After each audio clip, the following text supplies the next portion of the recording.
तेजस्वी model से बिहार में हम लोग राष्ट्रीय जनता दल तेजस्वी जी को सीएम बनाने के लिए और अमनौर विधानसभा में राष्ट्रीय जनता दल का विधायक हो।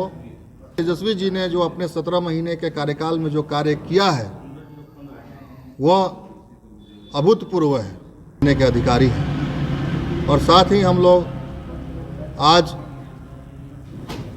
के राजनीति पर, आगामी चुनाव पर और अमनौर विधानसभा की जो आज स्थिति है उसके ऊपर हम लोग एक प्रेस कॉन्फ्रेंस रखे हैं। तो मैं चाहूँगा कि आप अपने कुछ सवाल अगर आपके पास हैं उससे शुरुआत हो। अमनौर विधानसभा से आरजेडी के टिकट के प्रबल दावेदार माने जा रहे हैं, तो क्या लगता है आने वाले समय में आप आरजेडी से अगर आते हैं तो आपका अमनौर वासियों के लिए क्या विजन रहेगा, क्या मुद्दा रहेगा? देखिए, अमनौर विधानसभा 120 अमनौर विधानसभा के अंदर सबसे बड़ी समस्या है पलायन का। यहाँ का युवा 80% पलायन कर चुका है।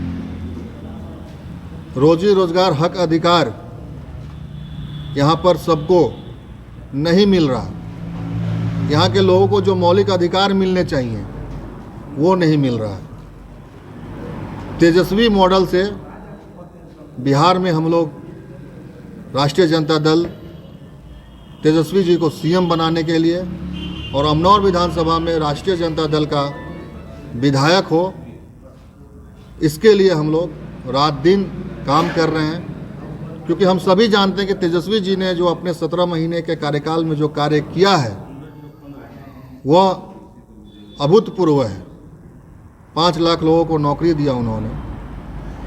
और हमारे राजनीति का जो भी हमें समय जनता के द्वारा मिला, सरकार में रहते हुए 5 लाख लोगों को नौकरी देने के बाद 3.5 लाख लोगों को नौकरी के लिए प्रक्रियाधीन करके तेजस्वी जी सरकार से बाहर हुए और लगातार लोगों के अंदर हम लोग तेजस्वी मॉडल लाने के जद्दोजहद में लगे हुए हैं ताकि यहाँ के लोगों को रोज़गार मिले। तेजस्वी जी का साफ साफ कहना है कि अगर वो बिहार की सब कमान संभालते हैं तो माई बहन जो मान योजना है, उस योजना के तहत जो भी हमारी माताएं बहनें हैं उनके अकाउंट में 2,500 रुपये हर महीने भेजे जाएंगे ताकि उनकी जो बुनियादी ज़रूरतें हैं उसकी पूर्ति हो सके। पिछले बार देखा जाए कि बीजेपी का विधायक यहाँ पे रहे हुए हैं अमनौर में, क्या लगता है इस बार चेंज हो सकता है? बिल्कुल चेंज होगा, क्योंकि यहाँ पर बदलाव का बयार है। लोगों के अंदर गुस्सा है अपने जीते हुए प्रतिनिधि को लेकर। वो इस क्षेत्र से नहीं आते, फिर भी इस क्षेत्र से जीते जाते हैं और इस क्षेत्र का दौरा उन्होंने ना के बराबर किया ही नहीं। और यहाँ के लोगों को इसी बात का दर्द है कि उनका विधायक उनके बीच में नहीं आता। इस कारण से यहाँ का विकास रुक गया है और इसके कारण यहाँ के लोग, सभी समाज के जितने भी लोग हैं, सब लोग चाहते हैं कि यहाँ से एक बार बदलाव हो और राष्ट्रीय जनता दल का चुना हुआ विधायक यहाँ पर आए। आरजेडी का एक और भी प्रत्याशी दावेदार है, पिछले बार भी चुनाव लड़े हुए थे, उसके पिछले बार भी चुनाव लड़े हुए और आप भी आरजेडी की तरफ से ही दावेदारी कर रहे हैं। देखिए, दावेदारी तो जितना ज़्यादा होगा उतना अच्छी बात है। जितने नेता बनकर आएंगे उतना संगठन मजबूत होगा। हम तो चाहेंगे कि दावेदारी और बढ़े और जो काबिल हो उसको टिकट मिले। मुझे टिकट मिले या किसी और को मिले, या पार्टी के जो हमारे आदरणीय नेता लालू जी हैं, तेजस्वी जी हैं, वो डिसाइड करेंगे। दावेदारी कोई भी कर सकता है, यह संवैधानिक अधिकार है। राष्ट्रीय जनता दल सिर्फ अहीरों की पार्टी नहीं है, बहुजनों की पार्टी है। इसमें A to Z लोग आते हैं और हम चाहेंगे कि प्रतिदिन लोगों की दावेदारी बढ़े और हमारा संगठन मजबूत हो और जो काबिल हो उसके साथ लोग इलेक्शन में आए, लड़े, जीते और राष्ट्रीय जनता दल किस तरह से मजबूत हो, मेरा बस यही जोर देना है। मेरा यही मकसद है कि राष्ट्रीय जनता दल मजबूत होना चाहिए। दावेदारी को भी टिकट को लेकर सर तेजस्वी या लालू जी से बातचीत सर आपकी? देखिए, टिकट को लेकर नहीं, हम लोग समस्या को लेकर लालू जी से और तेजस्वी जी से बात करते हैं। टिकट देना नहीं देना उनके हाथ में है, पार्टी के हाथ में है। हमारा जब भी उनसे बात होता है यहाँ की समस्याओं को लेकर बात होता है और इस समस्या का कैसे समाधान होगा उस पर बात होती है। और हम लोग जब भी जनता के बीच में जाते हैं लालू जी के विचारों को रखने का काम करते हैं, तेजस्वी जी के A to Z लोग का जो उनका विचार है उसको रखने का काम करते हैं। टिकट पर जिसको लगता है कि टिकट से ही चुनाव जीता जा सकता है, जो लोग टिकट का दावेदारी कर रहे हैं, उस ड्रेस में मैं नहीं। मैं बस संगठन को मजबूत करने के लिए आपके बीच में आया हूं और तेजस्वी जी और लालू जी के आदेश पर ही आपके बीच पर हूं, संगठन को मजबूत करने के लिए। सर, आपने एम्स में डॉक्टर का काम किया आज तक और एकाएक राजनीति में आने का क्या वजह? नहीं, एकाएक नहीं, 14 साल से मैं राजनीति कर रहा हूँ। छात्र जीवन से मैं राजनीति कर रहा हूँ। राजनीति करते करते मैं डॉक्टर बना। रिम्स और अपने बहुत जगह पर मैंने काम किया। रांची में हजारीबाग से लेकर हजारीबाग से लेकर आपका दिल्ली एम्स तक हमने कई डिग्रियां प्राप्त की। लेकिन छात्र जीवन से होते हुए मैंने डॉक्टर का जीवन जी रहा हूं और राजनीति में मैं नया नहीं हूं। 14 साल से मैं राजनीति कर रहा हूं। सर, यहाँ पर चिकित्सा की स्थिति बड़ी दयनीय है। सारण जिला में, सिर्फ अमनौर में ही नहीं, पूरे सारण जिला में, और उसमें सुधार के लिए आपके द्वारा क्या प्रयास किया जाएगा? देखिए, सबसे बड़ी विकट समस्या कि अमनौर में यहाँ पर एक भी महिला डॉक्टर नहीं बैठती, महिला चिकित्सक है ही नहीं।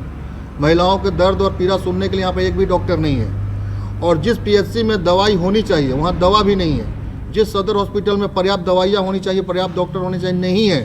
तो इसका कारण यहाँ का वर्तमान सिस्टम है, यहाँ के लोग हैं, यहाँ के विधायक जो हैं, ये लोग जब जीत कर जाते हैं जो वादे करते वो भूल जाते हैं। यहाँ की चिकित्सा इतनी दयनीय है कि आपके अस्पताल में डॉक्टर हर विषय के नहीं हैं और यहाँ पर जितने भी डॉक्टर हैं उनसे इलाज सही नहीं होने के कारण कई सारी मौतें हो रही हैं। तो इस चिकित्सा अगर सच में अगर यहाँ पर सुधार कर दी जाए, मेरा तो मांग ही है शिक्षा, स्वास्थ्य और सुरक्षा।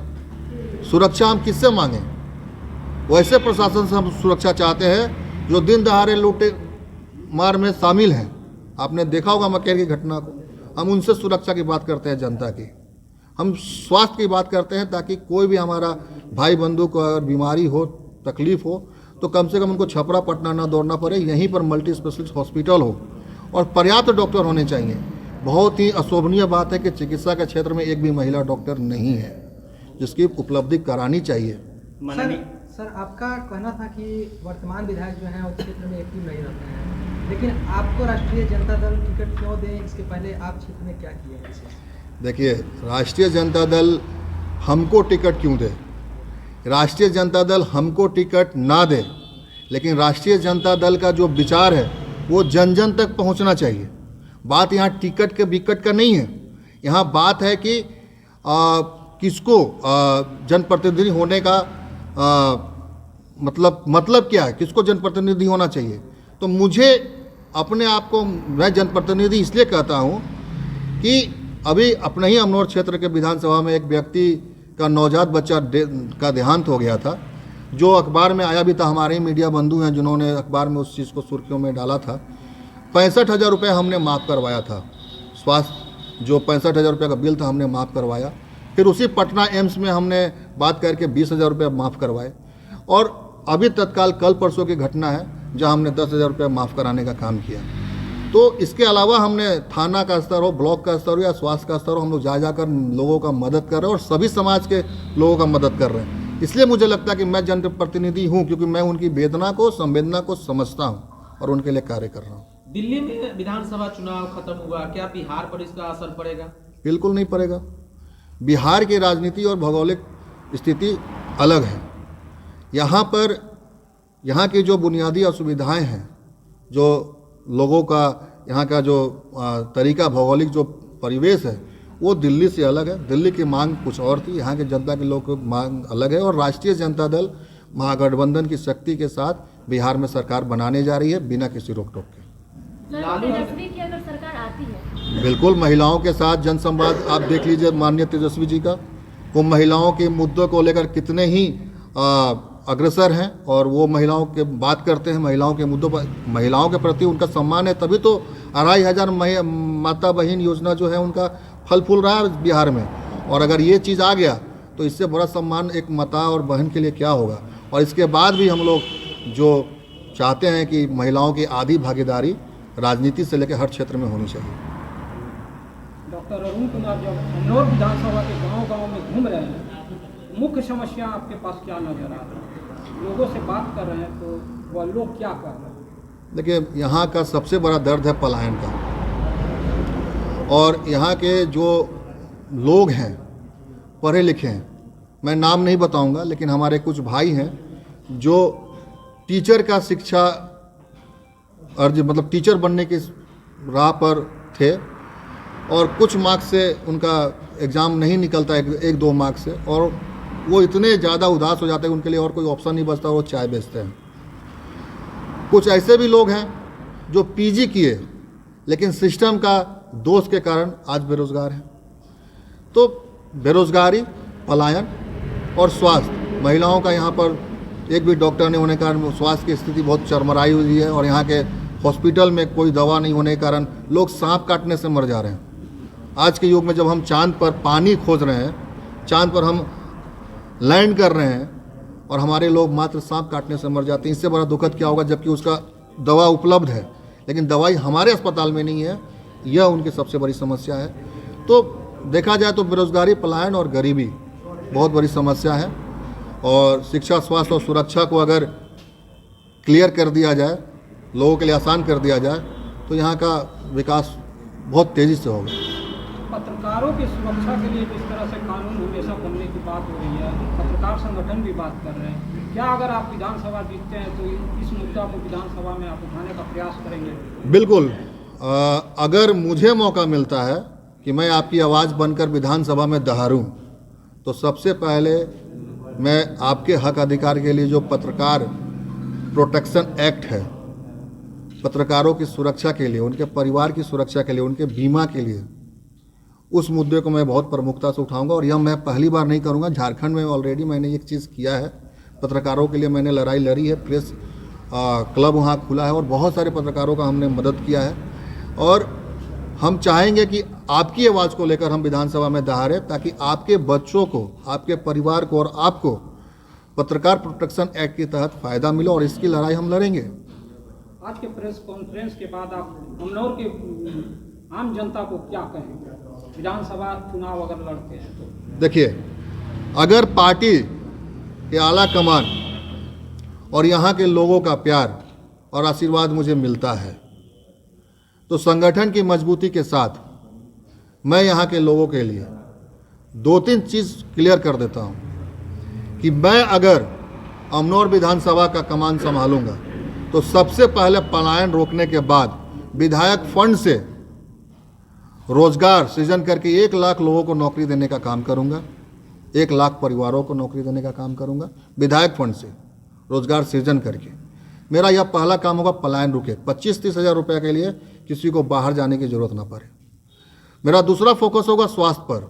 मैं चाहूँगा कि हर पीएचसी में, हमारा जितना भी सरकारी पीएचसी होगा, चाहे जो भी हमारे यहाँ डॉक्टरी चिकित्सा केंद्र होगा, वहाँ पर महिला डॉक्टर और जनरल फिजिशियन का बैठना अनिवार्य कर दूंगा। मेरा तीसरा रहेगा कि मेरे लोग जो विधानसभा के होंगे, ब्लॉक और थाना की दलाली से बचें, इसके लिए मैं पूरा काम करूंगा। और आज के जो जीते हुए प्रतिनिधि हैं जो खुद को विधायक कह रहे हैं, मैं उनसे भी आपके प्रेस रिपोर्ट कॉन्फ्रेंस के माध्यम से एक बात कहना चाहूँगा कि आप विधायक हैं, ब्लॉक की दलाली बंद करें और अपने क्षेत्र में आए, घूमें, और लोगों ने आपको जीत का जो सेहरा पहनाया है, आप उनके लिए काम करें। वरना राष्ट्रीय जनता दल आ रही है, सिंहासन खाली करो। ये लोगों की बारी है, अपने लोगों की बारी है, बहुजनों की बारी है, और इस बार हम लोग जीतेंगे। शिक्षा, स्वास्थ्य और सुरक्षा पर मैं ज़्यादा काम करूँगा। बहुत बहुत धन्यवाद सर।